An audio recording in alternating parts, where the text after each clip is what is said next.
Yaya même balanga nzembo ya pa na biso ba yemba yango que moi si akobala batala karabizaleli. Moi si oui c'est vrai pour na mobali alanda esenga ka beauté extérieure. Olandi beauté extérieure otali bizaleli ya moi si o ezayendeli ni pona okene na ye na mariage. Kokanga la beauté extérieure te pona okene na ye na mariage po moi si o ezayina comportement la muté akoki ko détruire vie na yo. Yaya ba mibali ebele bandeko ebele vina bango ebeba likolo ya bana basi nane komena ote ozalaki na oyo moko très bien banda obala mwasi wana banda ozwa mwasi ko fana ndako moko vie ekendaka shute okokanga banoko ndoki ba parents ndoki mais tala muto vanda kana ye est-ce que azali na comportement ya malamu azali mobimba to azali ya kopola déjà pasi ya kosakana te lisolo oyo ya ndeko Jerry ndeko Jerry asalaka na Allemagne papa fiston beta lisolo na ngai komo na nga Jerry asalaka na Allemagne nasani mwana ya Kasavubu na bala mwasi yango komo na ye Aminata nzamba salinga grâce na kenda na Kisasa na bala Aminata na ye na Allemagne nzoka na bala ki mwasi ya ndoki oh ngana yebisi oyebina neke mwasi na ndoki ay papa fiston ngana mona makambo soki maman na ngai na Kinshasa te ne peut-être nga na kufa na bi oh c'est vrai donc ba tout so ba la pe ba si andoki c'est la kandengo wana yango lisoto ko betela yo lelo awa lisolo ya Jérémie ya makambu ya pasteur Marcelo tuna si frère Marcelo to kolemba yango te to kozonga yango susu tinati est-ce que boyebi ke pendant que to la sandala ya mama Blanche oyo atonga na Belgique asomba na Belgique. Et puis si Marcelo Mutuko soit Marcelo alingi ateka ndaku ya mama Blanche allo ndaku ezala na bel extra 107 afigem 1990 Marcelo alingi ateka ndaku ya mama Blanche bande que voilà Belgique botelema Marcelo tokena bakamno dimension mususu ya kosakana te ndaku wana ekoteka mate Pasteur Marcelo a mis en vente la villa de Blanche. La villa se situe sur Bellastra, au numéro 107 à Affligay. Voilà. Marcelo alingate ka villa ya Blanche. Aya, okoteka yango te makambo ya Marcelo tokena dimension mususu. Kaka pasteur Marcelo, na esa kibino tozui makasi, tozui ba arme pona procès bandi, pona famille Kandolo ba porter plainte. Yaya. Marcelo na ba dire na ye abandai kolobanini keno abali po azala l'aise abali po la couvrir nzoka pa ya mburamatari Marcelo akie kobala na identité mususu boyebi ndenge abalaki wana abalaki mariage civil te akobala civil ndenge parce que autorité belge ayebi te ke Blanche akufa donc asalaki ndenge nyaso ba identité oyo ya Blanche oyo azalaka nango na Belgique pas la résidente, Moudalati a relati nzote comme Chico Esther. Quelle méchanceté, Marcelo. Toko solo la yango awa na émission ya lelo. Et la émission lelo ya to pesi longoni ya na concert na biso Mamo international oyo na ba effort asali ba bengi police belge. Bolanda yango awa ndenga ostele police belge makambo ezoleka. Marcelo toko kena yo tinati na makambo oyo. Biso ba l'échec de la classe. Donc on a saqué l'échec qui paye, bah comment kamaïele te Marcelo. Voilà. Na lo bakayango chaque fois pona ko bongisa lo posona yo lo posona yo comment le kole ya kaima. Souki no yebota kali souté. Ozala ba cicatrice ba nduta ya marque ko bosana te ko benga bongo docteur Glele Bourgeois dermatologue o akusali sayo malabana maladie nyo surtout Oyo Etalipo, Benga Dr. Glele Bourgeois, dans le numéro Oyo, plus 243 85 46 86 411. Dr. Glele Bourgeois, en séjour dans Angola, Bengaye, dans le numéro Oyo, par WhatsApp bien sûr, plus 243 85 46 86 411. Voilà. Okozwa, Dr. Loposo, Akoswaneyo. Mbote na bino bandeko balandi ya Radio Loko Télévision bisika nyonso bozwami merci na confiance pe fidélité bozali kope sa programme oyo Radio Lokole masolo et pa wapi chaque fois tokuta na ka pona kosolo la makambu oyo zali koleka na communauté na biso africaine mingi biso ba oyo tolobaka lingala. C'était prévu émission sikoyo c'est la deuxième session. Alors première session il fallait que les cas on s'en excuse parce que la technique a ses caprices.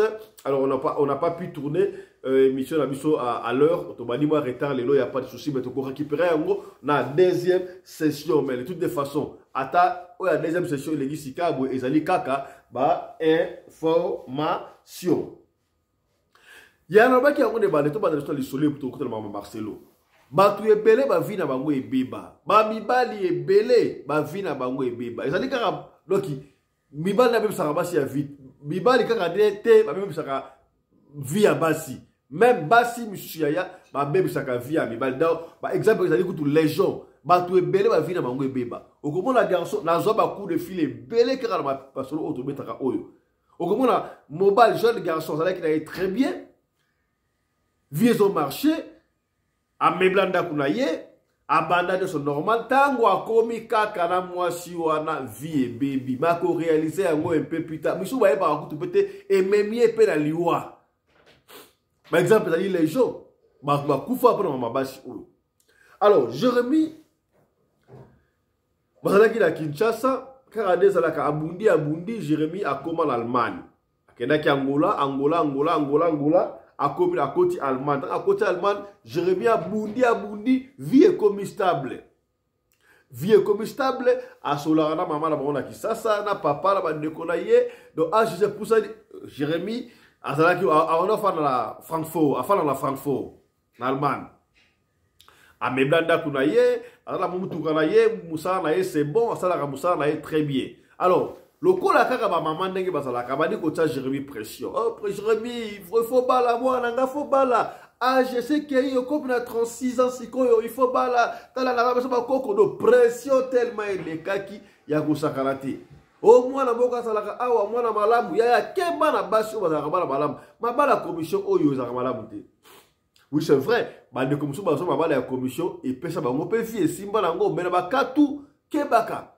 Mabala mingi ya commission 95% de la rebala monté. Sangwa mabala commission. Yeah. Sangwa mabala commission. Mbote na yo Jack Boé, la boni yo, le sako. Maman Marie-Thérèse, la première dame de la Belgique, mbote na yo. Maman Emezola, mbote na yo. Maman Emezola de moi, mère double. Vous a présenté, hein? Mbote na yo. Papa Samuel Miguel, Oumela, on est ensemble, voilà. Et Kendaka, Ndengouana. Alors, moi, na moko, ya quartier na bango, kuna kala bakote ya, moi de côté, à mi côté ya, église au Manozarani. Saint-Joseph, hein? Côté Saint-Joseph, la Sima, ma vena Sima, kuna, moi, na nga vanda kaba kote kuna. Loko la pe mama ya mwana yango basambelaka na Saint-Joseph esika moko na mama oya biso atali o mwana malamu atuka mwana malamu sala kamisala ayemba ka pe na chorale na Saint-Joseph bueno en tout cas ba photo payé papa fiston to bandi pe ko so wana mwana ko mona Aminata to beti li solo mutapesi yango yembo ko Jérémie ko li solo soki omoni ke li solo oyo Jérémie apesi yango mabe. Et que Aminata Olanda biso lingoya droit de réponse benga so limemia ko fingate ko lubandengo abete yaka la limemia to ko pesa au droit de réponse pour oyeba ko recadrer même to ko beta lisolo kaka ndenge Jérémie apesi biso o comprendre voilà alors tout en kombo ya mboka te tout en ka kombo na yo Aminata voilà alors bandi ko solo ça dit que non ça va amour peut call la téléphone. Jérémie s'est décidé, ça va à jouer la Kinshasa. Ils sont retrouvés de la Yo, en 2024. Ah ouais. Le septembre, octobre. Jérémie a lunga Allemagne à la Kinshasa. Tant à la Kinshasa, à ce jour, Vanda qui a profité à saliper mariage dans Aminata. À saliper mariage, baketi na ambassade allemande, ils sont tout ça va. Moi, c'est à Pousadini, à Rolanda. Jérémie a zongi poto. 4 mois après, Jérémie Abundi au Salanini. Alors, Aminata, Amati, Aye, na poto a quitté, joué Pepou, a comme à Francfort, à côté d'Andao. Alors, détail, il va falloir continuer. Immeuble Oyo, Jérémie Wane Kovanda, avec voisin Aye, Zaki Mundele. Alors, bana mindele de zakazo ayi ke tonton Jérémie ça la kaye moko et construire moko mona mwana na akoya côté na ndako ya Jérémie attendre ba dessin animé avant de ba comment que famille et surtout na anglais de benga ba keteke responsable à immeuble parce que immeuble et tout ça na keteke responsable keteke en français c'est quoi papa Jody keteke en français hein Bon, tout le monde manager, il y a immeuble. Il y a manager immeuble. Et ce que voisin est très bien. Alors, moi, il y a 10 ans, quand on n'a pas Jérémie, donc on a la famille, Jérémie, alors moi, on a l'habité, on ne connaît pas, et ça qui était en famille. Tant que moi, si pas hier, Jérémie a juste soin à présenter pas Mindelo à la maison, ou famille nanga awa, et ça va Mindelo, ou balma, ça va bien. Alors, Jérémie, sera ke musala. Moi, je suis en ndako. Le coup là, moi, na si message sur outil classe hier, on a côté pas Jérémie, ayo uta ni ba dessin animé, donc il dengo na siko moi na ya côté ndako. Ah. Azo mona moi si à Jérémie, Aminata a osala ba geste moko ya malamu te. Na ebité moi na on parler muto ma miso mine, so pas on sait pas. Ba geste osala za malamu te. Siko moi na wana ba ndiko funda pas Jérémie. Ah, tonton Jérémie, azo na calme, mais moi ça on dirait ça donc moi je suis dans le document, moi je suis dans le moi je suis dans le salle, et ça m'a la montée, moi je suis dans le moment, un jour, si n'a bien été. Tellement l'enfant insisté. Papa Fisto, tant que bandaka amina tena kunangai, ba difficulté comme ya kosakate. Ngala bale ko simba mbongo facilement, à part musala mais mbongo comme lenga difficile ya kosakate. Elle moko mona sokusala libanda ya ndako bibi na musala, oza très à l'aise Papa Fisto.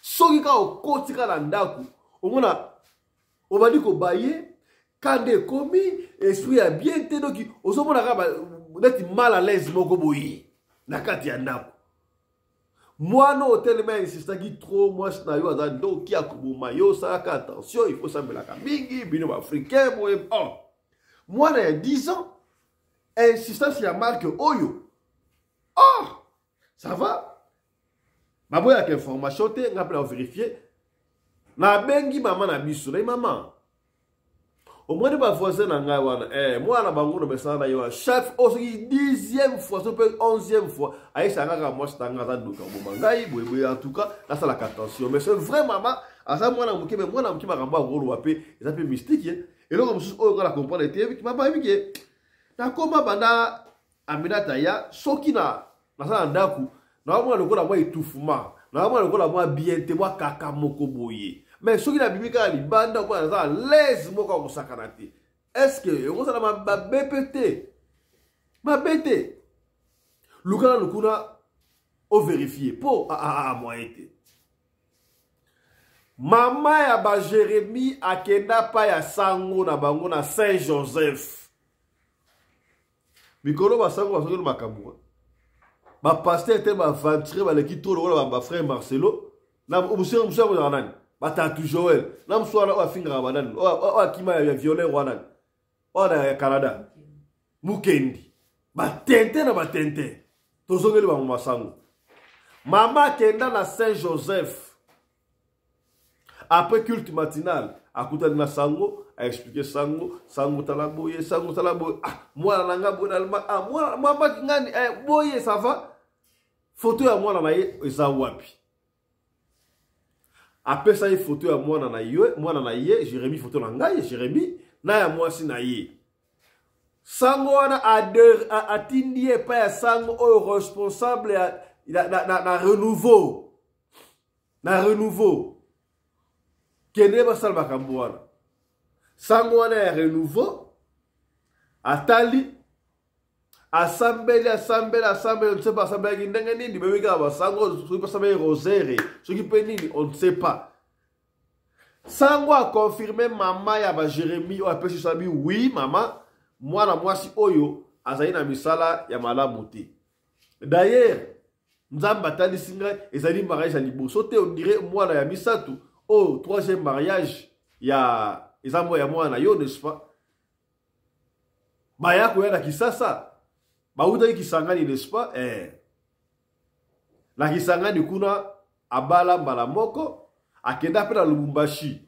na Lubumbashi tobeka ngoni Kolwezi abala pe mibali so bala ba kufa donc yeso ka bali mbali a sacrifier bango azali na secte azali vraiment sorcière mission na ya kobala mibali ba a sacrifier bango. Papa Fiston moi si wana Aminata soko moni beauté moko impossible. Beauté moko impossible.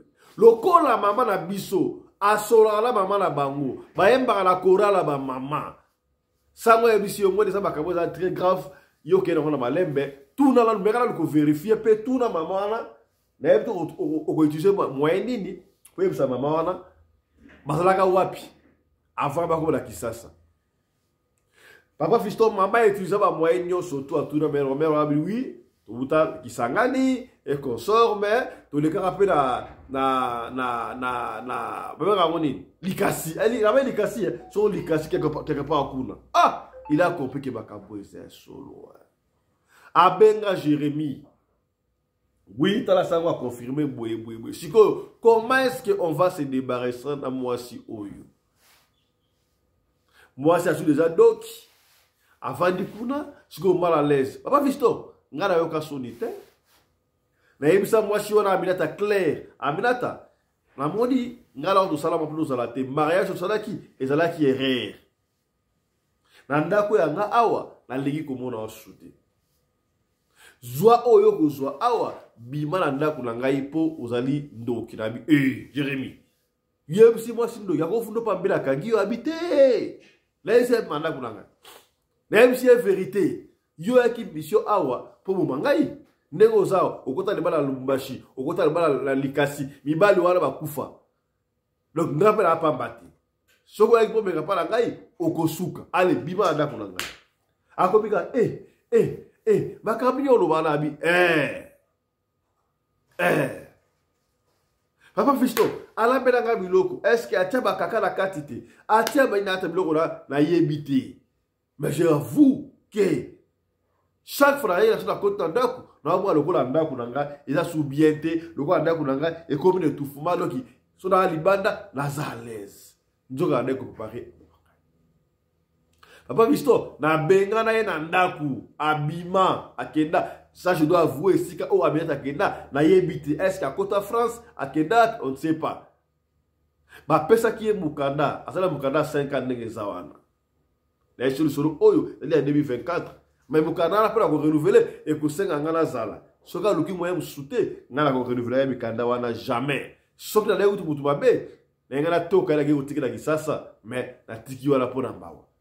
Papa Fiston banda mwasi o akenda na benga ki sangwa ya bénir ndako kuna ti o bénite vinanga ezonga normal et je remercie moi na wana ya kiteka manager ya immeuble na biso vinanga ezonga wit o Papa Fiston na una balité soki o moni bandeko mususu bazali na no balité akoli boko na bango te peut-être aleka la beta moko bino boko yebate tala lisolo o ya ngai elekila ngai na vinanga yango wana komona ngai Jérémie moi cha ngoma na Aminata bande ko bana bundes nanman mbote na yo mama Irene Mashandoki so iga mona mwasi ko na Aminata salaka attention na lobite ke ba Aminata ni surtout ba bandoki mais Aminata azana beauté moko impossible ngana na photo na ye lokola bito cha photo na ye to cha photo na ye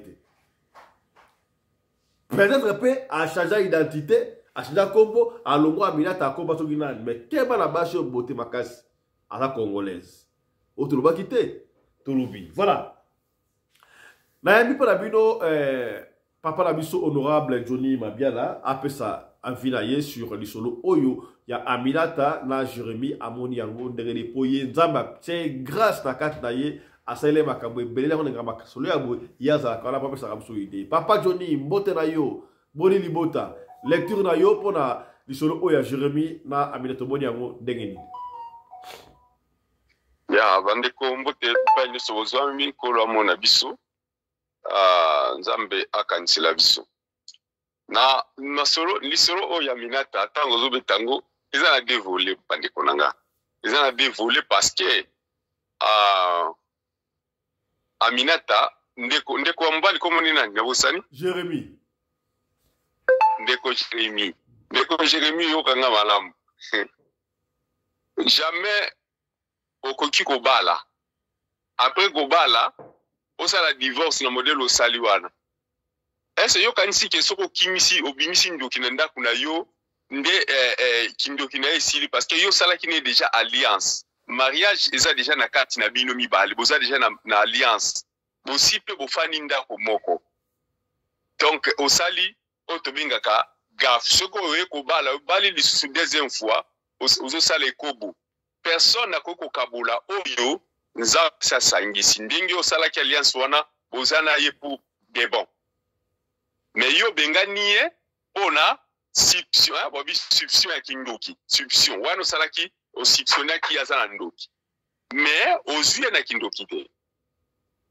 c'est ça okangi ye na kindoki te mais nakopesa okaka eloko moko mwa mayele moko moke oyebi ke soki bandoki bazoprépare baboma yo bakoki kodejouer yo na toutes les façons soki yo moko posambelaka te bakokomisa mwasi na bakokobimisa mwasi na ndoki oyo baaffaiblir yo peut-être mwasi wana azalaki omoni biso bakongolais tosambelaka na bageste neti madame nanga sokomonela moso abimi libanda azolobaloba azosala bageste azosambela mais soki moto ayebi ete akoloba aza ndoki peut-être mwana mwasi wana bafaçon na ye ya kosambela soki voisin wana ayebaki yango te ke bakongolais basambelaka ndenge wana abandi kopesa rapport ke aza ndoki maintenant ntango rapport wana ekokoma epa na yo mpo omemisi yango na Kinshasa nde place bapreparaki ye azobloke bango na makambo balingi basala ifo babimise na ndako eloko oni bakosala bakoyebi soki aza ndoki ifo abima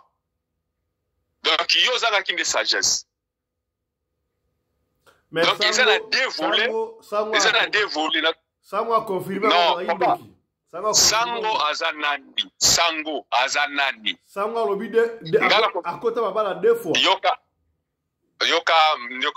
nga ndeko nanga omoni ntango ozotuna frère Johnny Likambu zala kimia nazomema oti na source na yango mpo omoni basango wana nga nalekana nazala baexpérience ebele oyo nzambe ye moko asalaki ekende akoma ntina baplace ya mpona comprendre ntango nga nazalaki kobelabela epuis nazalaki kosentir lisusu présence ya nzambe te parce que nga moko nagafaki ntango nagafe molimo na nzambe elongwaki kati na ngai nazalaki kotambola na baénorme oyo seigneur alingaki te me nakendeki kokutana na mwasi wana azalaki la seule personne oyo atikalaki kofanda nanga pendant 5 ans epuis nzambe alongoli ye na maboko na nga epuis seigneur amemi nga na kimona place seigneur atie ye donc la femme oyo wana la première fois tokutana naye ba première série tokutanaki na ye ayebaki makambo nazalaki kofese na explikaki ye nyonso abi nanga ok tokende epai ya sango moko aza awa na mboka moko babengi yango Taketa bato bayebi laki mai ndombe na kuta lukeni bayebi mbokana tokei epai ya sango wana toexplike bamakambo nyonso abi ok abasali bapriere na ye wana esili azwi mai atenga na nzoto atenga banini abi okende makambo wana esi elongwe bandeko na nga na ye nalali kolala nalalaki esalaki journée 2 jours après nakomi komona bandoto moko oyo namu namona te donc ezalaki vraiment nazomona libanga moko ya monene euti na likolo ekwei ezobuka bandako ezobuka donc nazomona bamoko natikala komona te nazongeli esango na yebisi sango ya ça ne va pas abi kwanga yabi te nazomona vision boye yabi te problème eza te et ils ont continué bongo kosila mais les choses n'a pas terminé n'a pas été terminé ezalaka ndingo après sango mususu ayaki kobima komona ye si je me souviens bien le nom était bana mai ndombe babi sango wana aza trop mystérieux donc le monsieur là soka koti na mboka na village boye tous les sorciers faut bopakata mbango pour ceux qui boza wana ata soko kimo kenda zamba soka cheli sapele likola bengi okobima kozonga na mboka soka sengi wa biloko non soko pese donc azaki claver voilà comme une claver bana mai ndombe babi claver wana na bitso soka za ka obesa kufa de wana c'est un mystère très mystérieux. Maintenant, Madame Nanga Biboto comme il a appelé parce qu'il est trop mystérieux, il peut te sauver dans l'attaque démoniaque que les autres ne pas là. Alors, Nakei, tout mais tellement le Seigneur n'a pas voulu. Le Seigneur a empêché qu'il y ait un bengana beto sololi, na sololi na ye. Abe atalinga babite, kana yo, tokuta na lisusu na place tel. Donc la village wana tozalaki asali susu promesse na village mususu ezalaki likolo kuna. Mais l'air te ko zonga nde makambo na e continue ki lisusu te après na ki ko kotika na ko zonga nango. Voilà les choses, hein. Les sango bazaka kabatu. Il y a des sango bazo pratiquer magie. Le magicien et le sorcier baza na papa na bango kaka moko oyo babengi Satan le diable. S'il y a un plan où ils allaient préparer depuis le monde des ténèbres, bakoya ko jouer, bako déjouer, bako jouer na bako faire jouer bandoki, baza lokwa ba jouer na bango. Mais bango moko ba coach, bango moko ba kolo makambu ezali ba oyo eza donc ba démon à Satan lui-même parce que tant on likambu ça le makaswa teza na contrat moko bo ya famille. Famille tant ba ça la contrat ba kenda na kin bando kinder de kenda na contrat wana.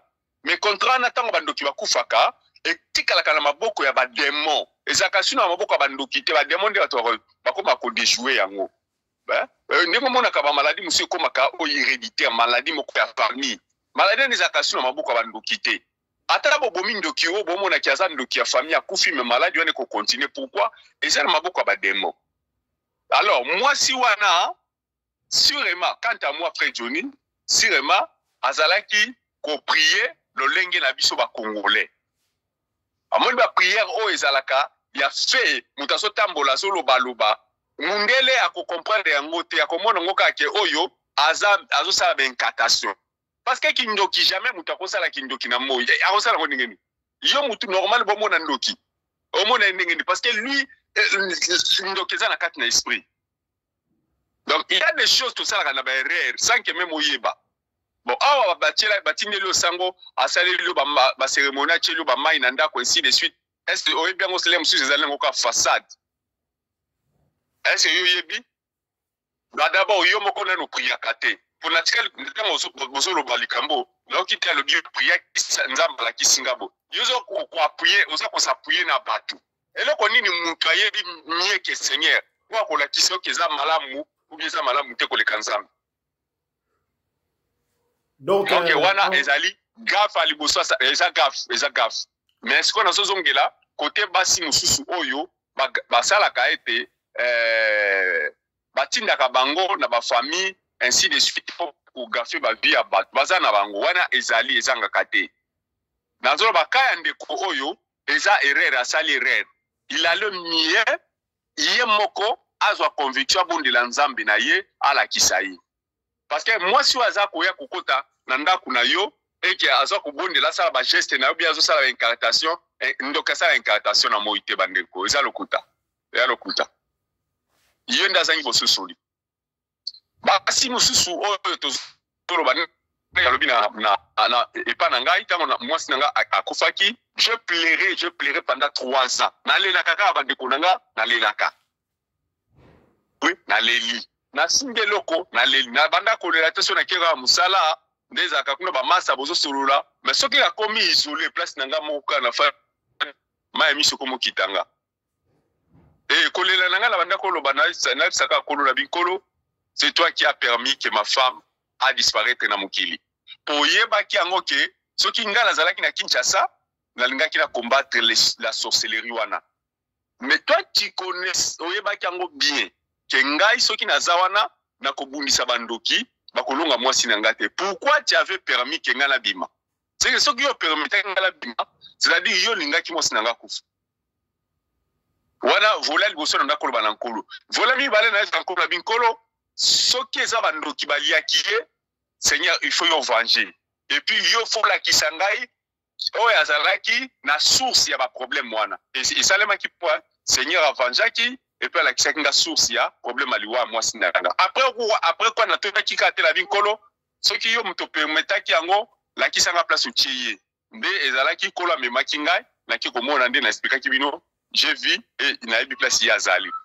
Alors les femmes tango nga na komaki balingi batindelanga mwasi balingi bapesanga mwasi mosusu parce que mwasi nanga kufaki ainsi wana ezalaki na famille ote toza mwana moko awa aza mwana malamu ainsi de suite or babosanaki déjà ke ngai nazalaka déjà na mutu oyo apesaka nga masolo ya bien na butu ayebisaka makambo ekitoko ainsi de suite nayebisaka wana bino nono mwasi wana aza bien aza beauté aza bien na monie mais aza na conviction na ngai te nga na kolinga mwasi mpona beauté te pour le moment nde naza boye parce que nalinga basi ya babeauté ya modèle na modèle nalinga basi ya bana bata ba mbongo ebele ya modèle na modèle mais nyonso wana résultat nango eyaki nini na komaki na ba problème spirituel oyo elandaki nga tina sima awa c'était à cause ya babiloko wana nasalaki ba beauté extérieure na ba oto bengi ba positionnement ya mamisolo mais tango na ye kozwa conscience nzambe akangolinga apurifie nga na otala su beauté extérieure te na osala nango nini nga na otala nde intérieur pona zwa kimia pona zwa esengo efona bala mwasi ayebi nzambe na bala mwasi aza kotosa mwasi oyo aza ko accompagner nga na musala o nzamba pesinga jusqu'à la fin Papa Johnny parce que ceux qui ont lobby ya Papa Johnny soko sala mwasi ya ndoki na ndako okoyeba ndenge ke mwasi nanga na ndoki basini olakisa yo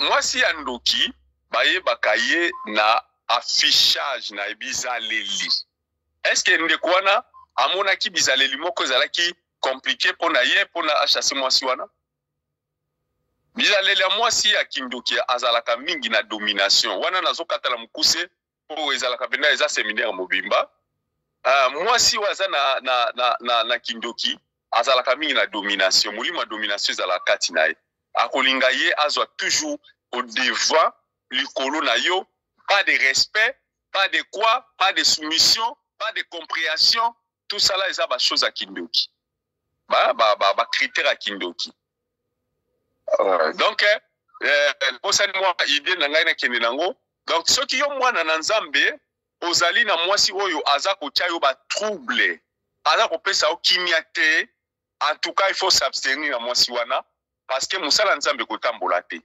nde moko bomonaki na kati na Biblia nzambe abomaki mwasi ya Ézéchiel. Ézéchiel c'est un grand prophète que vous connaissez, nous tous nous connaissons. Nini Ézéchiel asalaki mais nzambe asalaki nini abomaki mwasi ya Ézéchiel. Pourquoi mwasi na salaki n'écoute le côté azalaki pe mwasi mabete mais c'est seulement Ézéchiel akomaki kopesa attention na mingi pa ya mwasi wana par rapport à makambo nzambe banda koyebisa.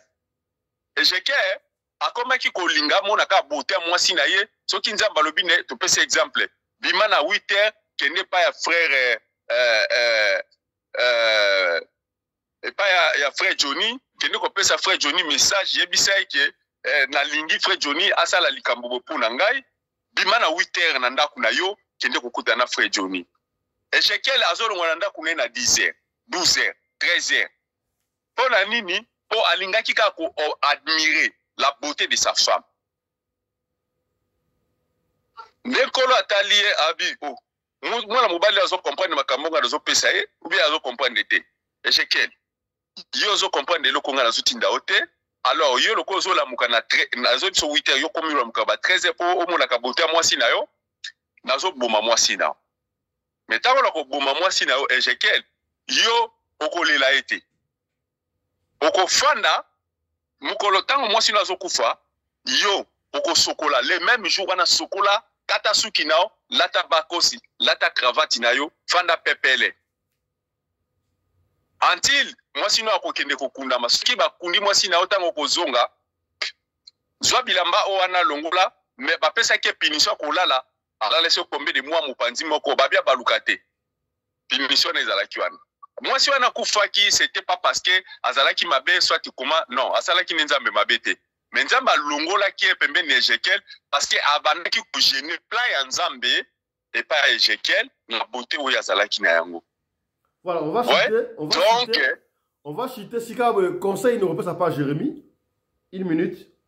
Conseil na sina pesi Jérémie conseil na bisi Jérémie asali gaffe et aluka mwasi na ye peut-être mwana wana zo kende ko souffrir na for nothing aluka mwasi na ye azo gisena ala na makambo bazolo bani na Kinshasa wana te voilà azala kindoki voilà abalaka boya voilà donc so moi si moko akoki ko bala 4 5 6 femmes 6 mibali mais soki azala ki dessiner pour na yo nzamba longola ki mibali na po akoma na maboko na est-ce que bien et ça les marques il a comme moi de ma part moi si nanga o nazala ki na ye nzamba longola ki e pour moi si mususu a remplacer o nazana ye na éviter le pourquoi mais a longola ki wana pour a remplacer oyo c'est lui-même qui m'a dit.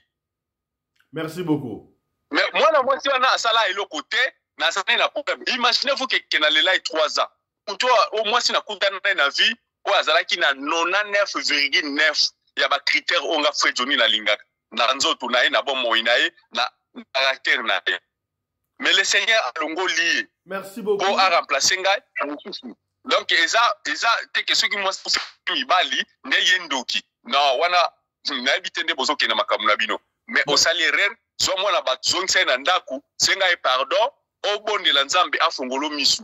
Soki o bonde nzambe afongolo misu ndako la tio réalité o eza na katina makambu wana. Merci beaucoup. J'étais mon abattude parce que balobi na yo na basango na ba mama ainsi de suite. Ça c'est flou, flou. Merci beaucoup. Donc, reste encore avec nous. Reste encore avec nous. Voilà.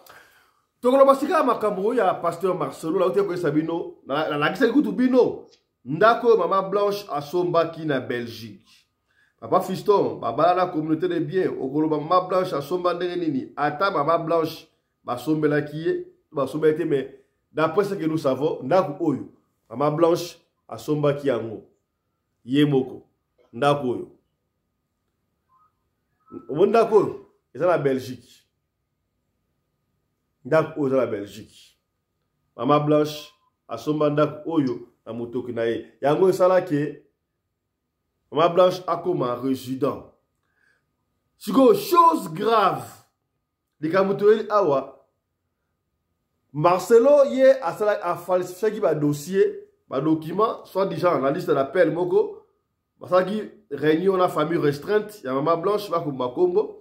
Azwa ki ba signature ya bango a falsifié ba dossier pour ko maké abalo la liquidateur ya Mama Blanche. Famille andimi njoka famille ayebaki na yeti. Tangu to misi ndaku oyo na réseaux sociaux na Belastrade, hein? Belastrade 107 Belastrade avenue na Belgique na Bruxelles. Marcelo alingi ateka ndaku oyo. Tozo alerte bino ndaku oyo Mama Blanche asomba atikala ko beta lisolo te. Biso na ba caméra caché na biso toki ko découvrir yango. Pasteur Marcelo alingi ateka ndaku oyo ya Mama Blanche. Blanche résident. Et s'il y en a été, Pasteur Marcelo alingi ateka ndaku oyo. Jusque là, gouvernement belge est résidente moko congolaise blanche. Tunasi akufa oya somanda ku oyo. Ya makambo za minene. Boya makambo za li minene Tola nanan o. Oh, Pasteur Marcelo a mis en vente la villa de Blanche. La villa se situe sur Bellastra, au numéro 107 à Affligay. Voilà. Marcelo a déjà ndaku oyo. Asa la nini. Marcelo s'est trop proclamé liquidateur ya ba bien Mama Blanche en falsifiant ba document ba signature ya le kuta. Il y a famille, il y a quelques membres de ma famille Mama Blanche oyo a convoqué René Moro Songolo batia ba signature pour la présence à qui qu'on falsifie le dossier wana. Donc attention, bokota ndaku wana bokota na ba site wo ngo batia plus de 20 à 28 photos ya ndaku wana ba oteka ngo. Boko malokola boza ba acheter, bo vérifier. Tala niveau ya bato benga ba pasteur. Tala niveau. Ndako wana kombo ya busaki ya Mama Blanche après Mama Blanche ezalaki kombo ya mwana na ye mais hier alingi ateka ngo na intérêt nini pendant que je vous parle papa na ye na mama ni bafana na ndako wana Belgique baza kuna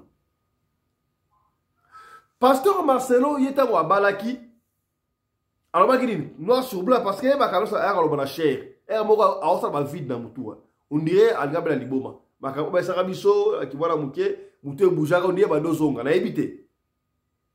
Ya lobaki a koki ko fanda ye moko te ifa fanda yango abalaki Esther Aïcha pour accompagner. Tangu bakei na procès na tribunal la grande instance na Gombe. Nzoka pasteur Marcelo cérémonie au mona ki wana Belgique asala ki wana basala yemba mo mariage religieux. Ba bensaki ba mona etobe ka mo mariage to nini. Coutumier salama yo na éviter.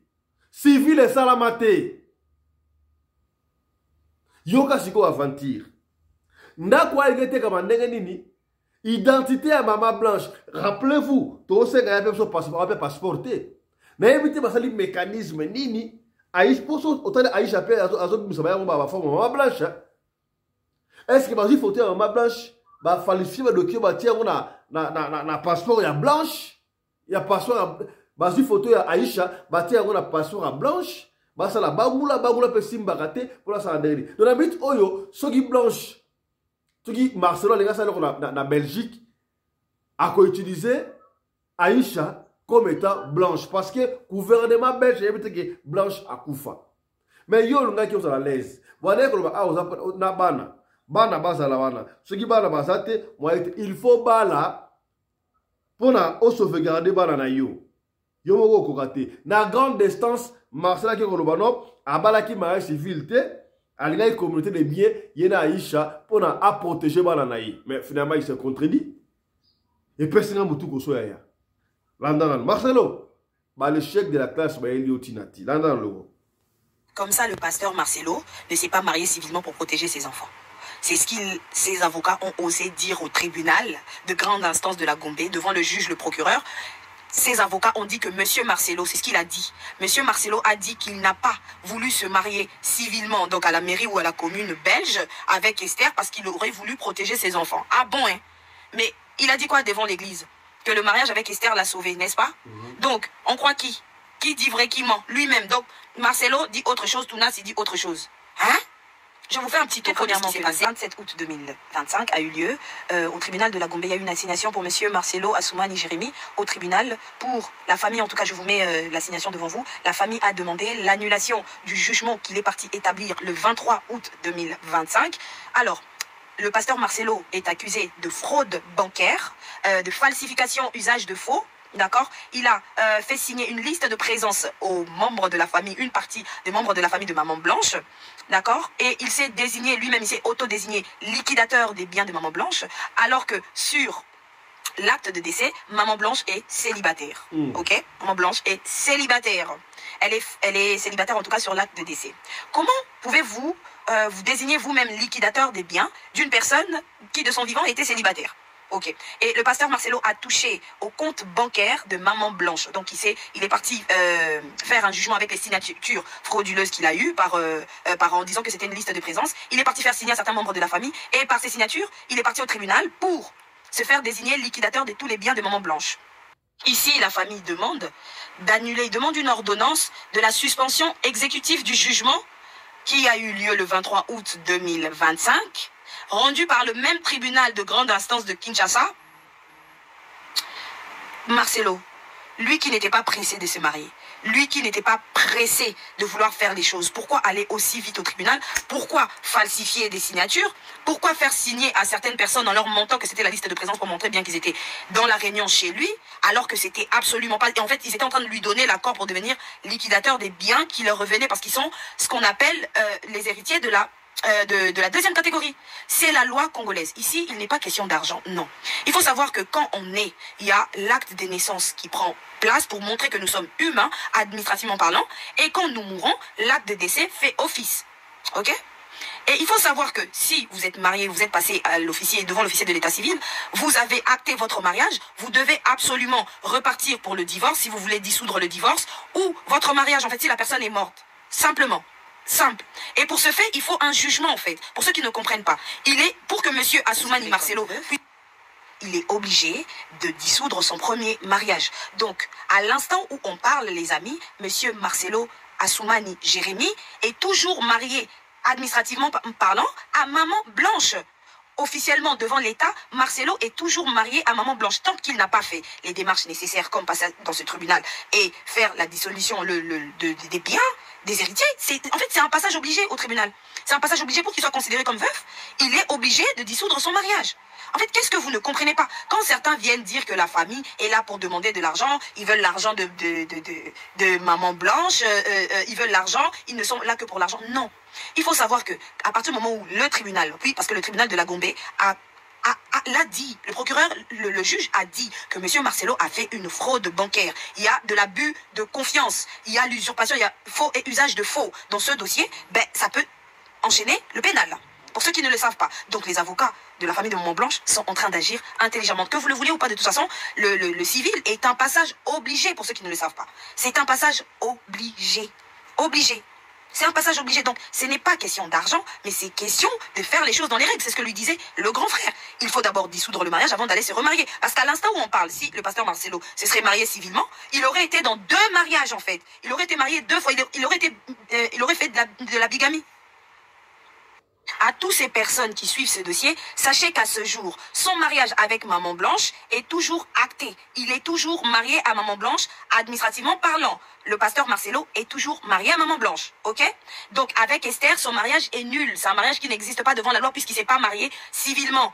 Donc tout ce qu'il a fait là, il vit en concubinage avec Esther. Ses avocats l'ont même dit qu'il ne s'est pas marié civilement parce qu'il veut protéger ses enfants. Donc, protéger ses enfants contre qui et pourquoi? Posez-vous la question, posez-lui la question. Donc, pour ceux qui se posent des questions, jusqu'à preuve du contraire, le pasteur Marcelo ne s'est pas marié civilement avec Esther. Il est toujours marié à Maman Blanche. Pour pas comprendre, il faut savoir que la décision du tribunal n'a pas encore été donnée. La décision du tribunal, c'est totalement normal qu'ils prennent le temps de décider, qu'ils battent retrait et qu'ils décident de donner la conclusion dans 1 ou 2 semaines. Donc, jusqu'à maintenant, personne n'a gagné le procès. Personne ne sait ce que le tribunal a dit comme conclusion. Donc c'est faux. Tout ce qui véhicule là sur Internet, c'est archi faux. Voilà.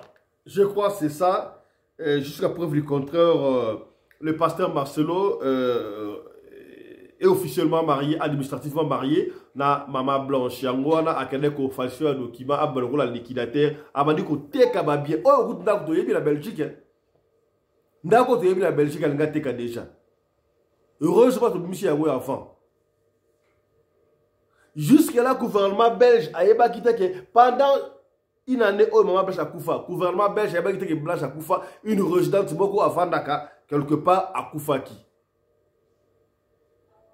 Quand on a Luka Oyo, tout qu'on découvrir, notre consoeur a appelé la police belge pour la savoir que est-ce que Nanda Quentel, na quartier tel, propriétaire d'Anda Kouana, la résidence à Koufi.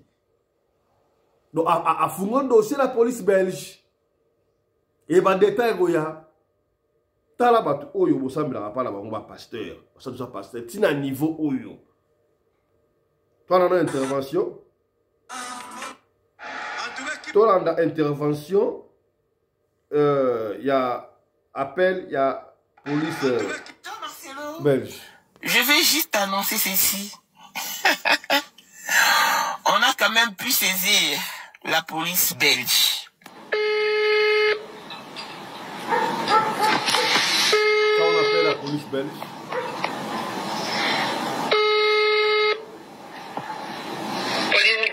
Bonjour. Oui, bonjour madame. Je me permets de vous contacter pour avoir quelques informations, s'il vous plaît.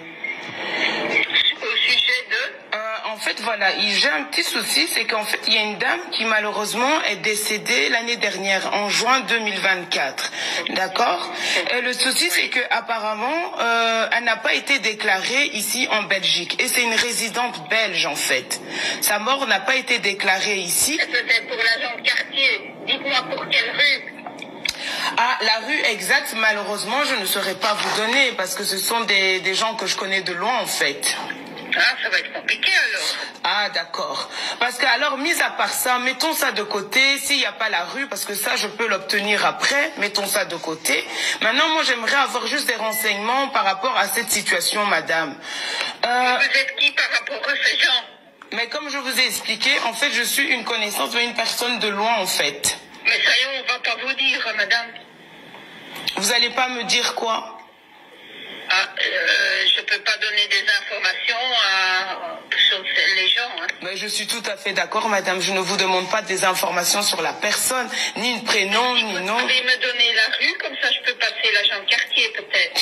Bah écoutez plutôt, moi je n'ai malheureusement pas la rue, mais alors si par exemple vous ne savez pas m'informer par rapport à la situation sans me donner, parce que je ne demande pas les informations personnelles sur la personne, je demande par rapport à la situation, ce qu'il en est. Maintenant si vous ne savez pas, je vais essayer de voir alors où je peux avoir quelques renseignements en dehors des renseignements. Essayez d'avoir la rue. Comme ça, je sais vous passer l'agent de quartier. Parce que même si on a la rue, moi je ne demande pas des renseignements privés. Oui, j'ai bien compris. Compris. D'accord, ok. J'ai bien compris, mais demandez pour l'agent de quartier. Pour avoir la rue, alors je vous transfère à la... Ah oui, pour directement contacter l'agent de quartier et dire à l'agent de quartier que cette dame, certes, elle a acheté une résidence. Sa résidence est encore disponible, mais sauf que la dame n'est plus de ce monde en fait. Ok. D'accord. C'est pour savoir quoi, hein? Ça va? D'accord, ça c'est pour déclarer. Ok, ça va. Un grand merci, madame. Merci beaucoup. Bonne journée, au revoir. Je ne vais vraiment pas livrer toutes les informations, mais... Voilà, donc ça c'est pour vous dire que la police belge, Boulamatari à Belgique, a déjà branché. Mon travail tout na avenini. Si vous avez pour ça que tout le aveni, to pesi bino komba aveni o ndako ya ma blanche ezali. Donc Marcelo to okena etina suka ndengwana parce que oyo ezali exemple, c'est pas pour nous parce que les gens disent que papa fiston est comme un NT. Blanche est partie, tout ça les ngo pour ko sauver ba o batikali. Ozaki na muninga. Qu'est-ce qui est de si difficile? Makambo est comme parce que Marcelo est moi qui têtu. Il peut faire arranger ça à l'amiable, Makambo, nous sommes les Kitoko. La femme est partie, les enfants sont là, et nous sommes et puis c'est tout. Kobala n'a pas un précipitant. En se précipitant, il y a un mot qui est bas, pourquoi il s'est précipité pour qu'on parle à coup de bruit. Frère, je vous bien, moi si, nous avons moi si naïe, mais après moi 3 ans pour un bala. Après 3 ans pour un bala. Il y a les gens qui ont été. Il y a les 3 ans qui rapidement pour la voilà. Vous voyez que marche Salamaki na Kinshasa. Marche Salamaki na Kinshasa pour la Maman Blanche. Toute la marche à Kinshasa pour la soutenir Maman Blanche. C'était le 29 août dans la marche. BMN TV, alerte info présentée par Rose Jacob Festi. À Kinshasa, une marche a eu lieu le 29 août 2025 à 10h sur la place Mandela pour réclamer une enquête transparente sur la mort de Blanche Kandolo. Les revendications s'appuient sur les zones d'ombre persistantes, notamment concernant les versions officielles fluctuantes sur la nature de l'opération ayant entraîné le décès, un certificat de décès suspect et des audios non authentifiés. Le pasteur Marcelo est vu comme douteux sur les circonstances du décès de son épouse. Estimant ne rien savoir, le peuple et la famille pointent un manque de transparence, notamment sur le rapatriement du corps et l'impossibilité d'en faire un examen. La famille dénonce un rapatriement expéditif, l'organisation précipitée des funéraires, ainsi que des versions officielles jugées contradictoires et mensongères. Tenez-vous que le 29 août, le peuple s'est présenté devant l'ambassade de la Turquie. Un mot d'ordre a été remis par l'ambassadeur au vu du peuple de les arrêter. Et pourtant, la famille avait organisé un mémo souscrit pour Blanche Kandolo. Les policiers et militaires les ont recalés et la famille est rentrée main vide. Nous savons pas jusqu'où la justice va-t-elle être menée.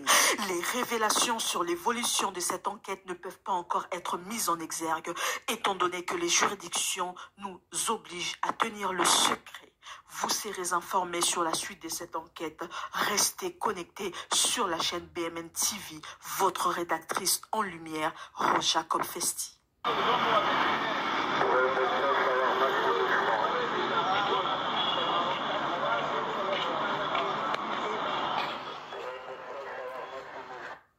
Il y a un monsieur le Karambo qu'on a vu sonner comme ça. Bah, tu vas que marché, bah, que l'ambassade à Turquie, ambassade à Turquie, après si, ordre, bah, benga, Congolais, bah, quand on pas revendiquer, bah, Maman Blanche, il n'y a pas jusque là. Pourquoi est-ce que tout le monde va se rendre en considération? La famille qui réclamé l'ambassade, il certificat il y a dia, certificat il liwa, et ça mais ambassade après droit mitindo ba benga na batuana ya. Où allons-nous? Donc on peut nous jusqu'à nous minimiser dans notre propre pays boy. Ngama ozo pesa ngai mutuko soya ko sakana te ya. Pas mais pour que ma blanche, la justice sera faite. Voilà. Ma blanche, une révélation. Toka mama oyo la Marcelo ma révélation na ya pesaka. Scandale dans l'église de la compassion des serviteurs, encore un deuil. Qui est décédé encore? Ce n'est pas fini chez Marcelo. Donc mouto a koufi l'église de Marcelo. Hein? Là koufi tout là non. Même les serviteurs qui étaient au service de Marcelo, qui étaient vrais, c'est eux qui deviendront un canal de scandale. Et ça épargne encore le deuil dans sa maison. Je vous le dis. Je vous le dis.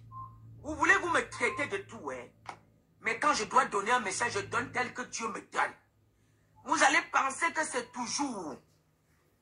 C'est parce que je ne fais pas de base. Sinon, c'est pour ça que je dis ce que je pense, et ce que je vois, et ce que j'entends. C'est pas fini chez Marcelo. Je dis quoi? C'est pas fini. Ce que j'ai vu là.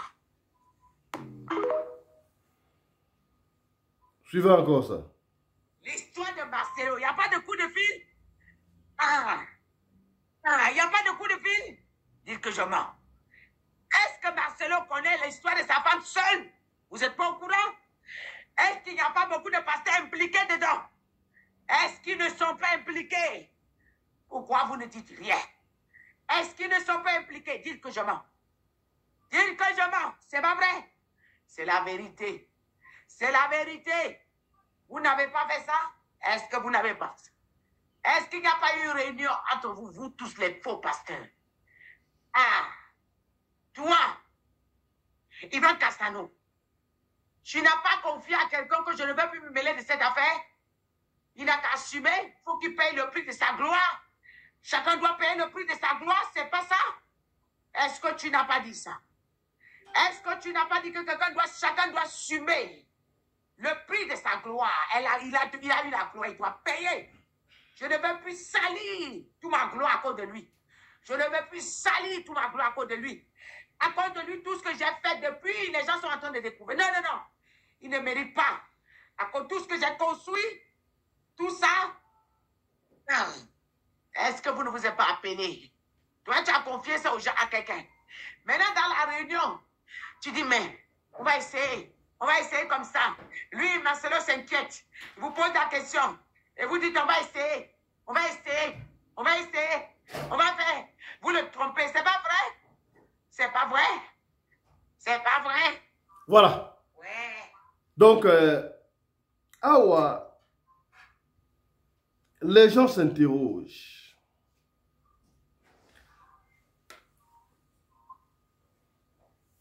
Liboso zalaki kokufa ma blanche zalaki compassion pour tout le monde. Et par après, Tango Aye Kobala, sa façon de se précipiter dans le mariage, nouveau mariage, oh écoute la balle civilité, frauduleuse. On peut annuler ça facilement. Toi, tu dis fille, tu expliques comment est-ce que la famille peut déclarer l'annulation de ce mariage-là. Il y a un bandit au salama. Et ça dit que la famille s'est réveillée. Et bien, là, mais l'Iwa a un qui normal.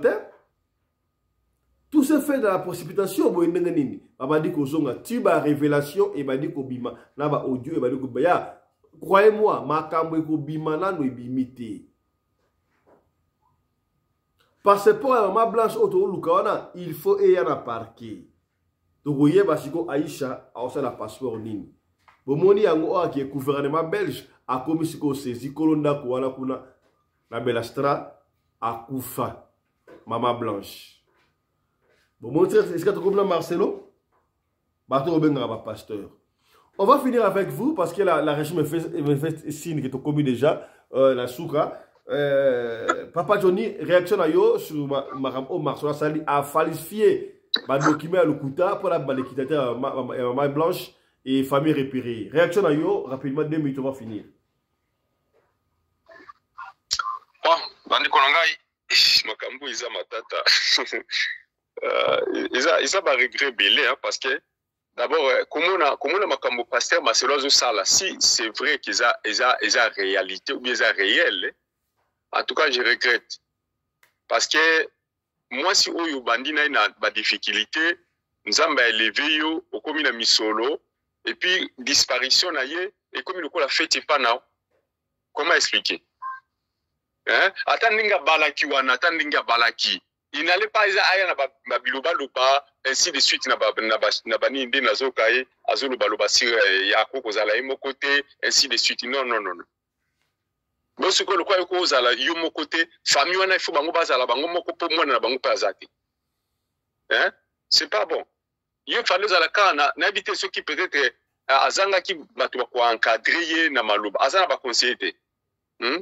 Il fallait quand même azala na kimia. Bamona quand même azala compatir na loi ya mwasi na ye. C'est comme le ko la fête, le ko le sengo bando bali obosani mbala moko mama oya boteli obana, oya bandaki no na pasi, oya commission ndingo za wana lelo. Bah là c'est compliqué de konangai.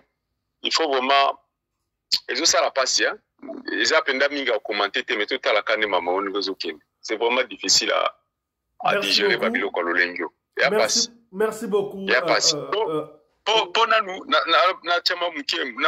zotama une minute. Pour ngai personnellement, na yebi ete mutu a partager nous na temps ya pasi. Les leçons commis na mbongo ko bobosana. C'est pratiquement impossible. Et à combien plus fort moi si oyo azalaki même kosokolo, ceux qui pantalon moko ceux qui balo zalaki nango, oyo commisalité azo sala le biloko na posa la ka propos se présenter na miso abat. Lelo oyo o commis na misolo. Et puis, Misolongo, il a bénéficié d'un gros pendate pour comme il en a moubanguete. Azana Mouchen. Azaki na posa paix à vivre. À l'imoué na moukili. Et puis, on a tourné yo, bando bali, au communo quoi, moutumoro sans souci. Non, ce n'est pas ça. Ce n'est pas ça. Atika ndako abatu, ndako ane ata na bénéfice ya famille ya mama nani blanche. C'est tout. Azana mbongo belé. C'est comme mbongo ezambongo ya kisi beza mbongo nili parce que mbongo zolinga te que même famille à moi sinon va bénéficier na c'est comme mbongo ya kisi ezambongo ningini. Voilà. Merci beaucoup. Merci beaucoup l'intervention yo papa Johnny. On s'arrête ici na tongwa lelo. On vous revient tout à l'heure là pour la élément mususu en ce qui concerne pasteur Marcelo, le conflit que oppose le pasteur Marcelo à son ex belle famille. Et on va revenir. La révélation est allée au Bima, c'est qu'au Bima. Allez, portez-vous bien. Santé le faire à tous. À tout de suite. Chap chap. Et tchara.